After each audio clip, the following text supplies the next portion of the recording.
Morning friends. আজি আমি দলীয় আলোচনাৰ কাৰণে ইয়াতে উপস্থিত হৈছোঁ।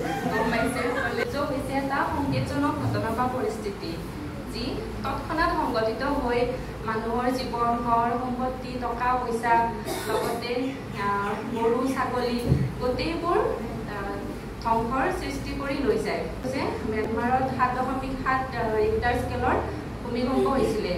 তাত বহুত ডাঙৰ অট্টালিকা ভাঙি পৰি বহুত মানুহৰ মৃত্যু হৈছে। এতিয়া মানে আমি আগতীয়াকৈ গম নাপাওঁ, হঠাৎ ভূমিকম্প আহিলে ছেকেণ্ডৰ ভিতৰতে গোটেইবোৰ ধ্বংস কৰি লৈ গুচি যায়।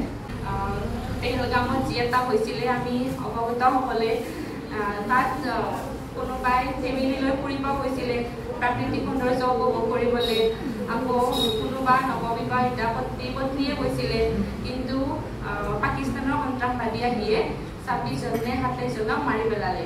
তাৰপিছত আমাৰ ভাৰতে প্ৰত্যুত্তৰ দিলে। তেনেকুৱাকৈ এটা যুদ্ধৰ পৰিণতি হ'ল। তাৰপিছত তাত সীমান্তৱৰ্তী এলেকাত যিখিনি মানুহ আছিলে তেখেতসকলকো বেলেগ ঠাইলৈ স্থানান্তৰ কৰালে, নিৰাপদ ঠাইলৈ। তেখেতসকলৰো বোমা বাৰুদত ঘৰ বাৰী বহুত সম্পত্তি ধ্বংসৰ সৃষ্টি হ'ল। সেইটোতো আমি মানুহেই সৃষ্টি কৰা বিপদ। আচলতে বিপদ হৈছে মানুহৰ অৱচেতনাৰ ফলত সংঘটিত হোৱা এটা সংকেতজনক পৰিস্থিতি।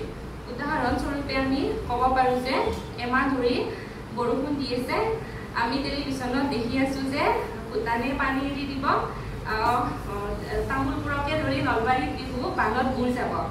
তেতিয়া আমি টেলিভিশ্যনত নিউজটো পোৱাৰ লগে লগে আমি কি কৰিব লাগিব? আমাৰ যিখিনি গৰু ছাগলী আছে তৎক্ষণাত আমি ওখ ঠাইলৈ স্থানান্তৰ কৰিব লাগিব, আৰু আমাৰ অন্ন বস্ত্ৰকে ধৰি আমি নিৰাপদ ঠাইলৈ যাব লাগিব যাতে আমাক বানে মূৰ পেলাব নোৱাৰে। আৰু যদি সেই নিউজটো পোৱাৰ লগে লগে আমি যদি এইখিনি ব্যৱস্থা নলওঁ তেতিয়াহ'লে কি কৰিব? বানে আহি আমাৰ গৰু ছাগলী সকলোবোৰ উটুৱাই লৈ যোৱাৰ লগতে আমাৰো অন্ন বস্ত্ৰ বাসস্থান গোটেইবোৰ উটুৱাই লৈ যাব, আৰু আমাকো উটুৱাই লৈ যাব পাৰে, একো গেৰাণ্টি নাই। তেনেকুৱা আমি যদি আওকাণ কৰি থাকোঁ বিপদটো গম পায় তেতিয়াহ'লে আমাৰ দুৰ্যোগৰ সৃষ্টি হৈ যাব পাৰে। Thank you. ইয়াৰে মোৰ বিষয়ে